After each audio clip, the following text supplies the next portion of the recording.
Émotionnel ou rationnel, en accord ou à l'opposé. Les rencontres de l'heure.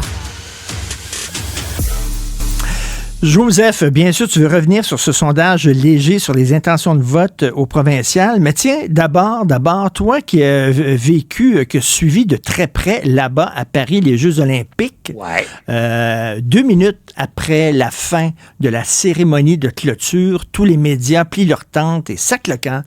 Et il n'y a presque personne pour les Jeux paralympiques. C'est quoi ta vision? Hey, ça, c'est des athlètes quand même, là. Ce sont des athlètes exceptionnels. Et là, au fond, Richard, ta question me met devant une contradiction personnelle fondamentale, qui est aussi la contradiction de tous les médias, et qui est la suivante. Est-ce que ce sont des athlètes exceptionnels? Oui. Est-ce que ce sont des compétitions qui méritent d'être regardées? Oui. Est-ce que les Paralympiques sont une institution qui doit survivre et grandir? Oui. Alors, comment ça se fait qu'on n'est pas là? Je pense que nous ne sommes pas là pour de pures raisons de cote d'écoute et de marketing. Et là, d'une certaine façon, c'est un petit peu notre cercle vicieux, qui est que si on couvre pas ça, on n'en parlera pas. Puis si on n'en parle pas, tu sais, c'est comme la saucisse high grade, là. Alors, il faudrait qu'on se dise, coudonc, on va y aller, on va rester, on va couvrir ça, et puis l'appétit viendra en mangeant. Puis les téléspectateurs découvriront qu'ils sont exceptionnels. Sais-tu comment les athlètes paralympiques peuvent s'arranger pour faire parler d'eux? Moi, te le dire, moi.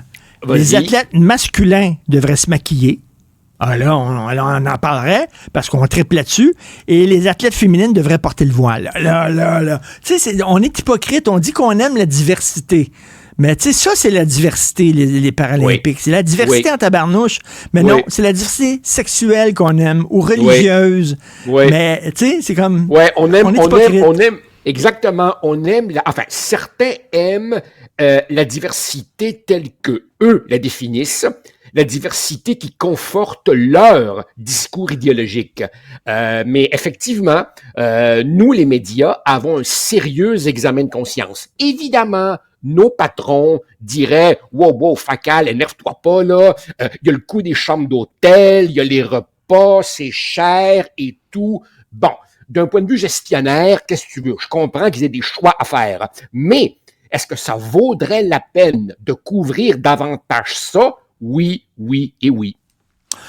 Le sondage léger, j'en parlais tantôt avec Emmanuel Latraverse et Marc-André Leclerc, et c'est notre recherchiste ici, Max-Émile, qui m'a attiré l'attention là-dessus. Dans les sondages précédents, chez les jeunes, le PQ était numéro 1. Puis on dit, le PQ est revenu numéro 1 chez les jeunes, c'est le fun. Puis là, tu regardes ce sondage-là, numéro 1, QS, numéro 2, Parti libéral du Québec. Hey, Parti libéral du Québec, numéro 2 chez les jeunes. Ouais, écoute, sur la question spécifique des jeunes, faudrait creuser davantage la question. J'ai comme l'impression que les jeunes ont pas consacré une bonne partie de leur été à la réflexion politique. Faudra attendre les prochains sondages. Et puis plus largement, sur les jeunes, comme sur les autres catégories d'électeurs, on est quand même à 2 ans des élections, là. Tu sais, calmons-nous. Cela dit, je te dirais que le recul du PQ partout, sauf à Québec, il était un peu prévisible quand même. D'abord, je te dirais, loin des yeux, loin du cœur. Richard, as-tu vu le PQ cet été? As-tu entendu le PQ cet été? Rien. Je comprends que le chef du PQ et les députés du PQ ont besoin, comme toi et moi, de vacances. Puis qu'il faut aussi, pendant l'été, savoir un peu foutre la paix aux électeurs. Tu les emmerdes pas avec des dossiers élevés. Mais il y a une raison pour laquelle le bon vieux député de comté fait des barbecues pendant l'été, pour ne pas se faire oublier. Loin des yeux, loin du cœur. Le PQ a été absent cet été. Deuxièmement, écoute, on s'en doutait et on en avait parlé, toi et moi, le printemps dernier. La montée du PQ a été très rapide et un peu artificielle. Tu sais, c'était une montée qui était due à l'effet PSPP, le renouveau, un ton un peu moins partisan, mais c'était aussi la lassitude envers la CAQ et le fait aussi qu'en termes de alternative à la CAQ, ben le PQ avait pas beaucoup de concurrence, hein, avec des difficultés que connaissent le Parti libéral du Québec et QS. Donc, d'une certaine manière, ce reflux, il est un petit peu prévisible de la part du PQ. Tu sais, Richard, là, on rentre dans le travail de fond.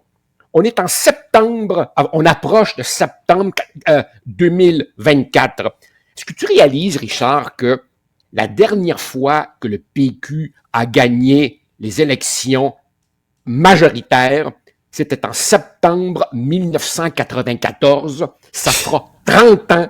Ça fera 30 ans dans quelques jours à peine. Donc, le PQ a beaucoup de travail à faire. Pour te dire comment ça fait longtemps que le PQ a gagné une élection majoritaire, j'étais élu dans cette batch-là. J'étais jeune, j'avais les cheveux noirs, j'avais les cheveux, j'étais beau. Écoute, est-ce que tu penses que l'effet Pablo Rodriguez... Ben avant de parler de Pablo Rodriguez, je veux revenir sur une chronique que tu as écrite. Vas-y. Tu as dit à Denis Coderre, tu as dit, Denis, lance-toi pas là-dedans, tu vas te faire mal. Tu te souviens? Tu as écrit cette chronique-là. Elle était très bonne chronique. Et là, ben évidemment, elle est sortie l'histoire, il n'a pas payé ses impôts. Ouais. Comment tu peux dire, je vais être premier ministre du Québec, puis je vais dire aux gens, payez vos impôts, puis payez vos taxes, alors que toi-même, tu ne payes pas? Vas-y, Joseph, là. Richard, tu sais, à un moment donné, j'en reviens juste pas. On peut trouver toutes sortes de défauts à Denis Coderre, mais il faut au moins lui reconnaître une certaine qualité. Il a de l'expérience. C'est un vieux loup. C'est un vieux matou. Il connaît la game. Quand tu connais la game comme Denis la connaît et comme moi je la connais, dire « je veux être chef du Parti libéral, nonobstant mes réserves là-dessus », te lancer là-dedans, puis ne pas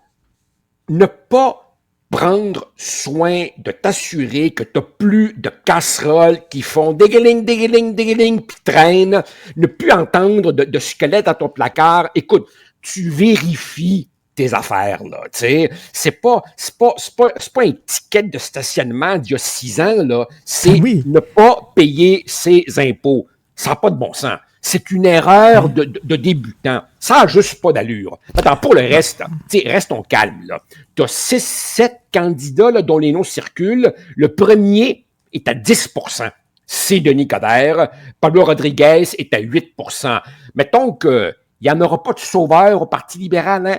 Il n'y a pas de capitaine Québec qui s'en vient, là, tu sais. Mais, soyons de bon compte, c'est quand même mieux pour le Parti libéral qui a quelques mois où le seul candidat déclaré était un certain Fred Beauchemin, inconnu au bataillon, qui maintenant fait 1%. Enfin. Écoute, parenthèse, en terminant, je veux rien te dire. Riyad, tu me parlais de Jack Daniels qui ont tourné le dos à leur politique EDI puis qui sont plus woke. J'ai reçu plein de messages de gens en disant « Je vais me mettre à boire du Jack Daniels. »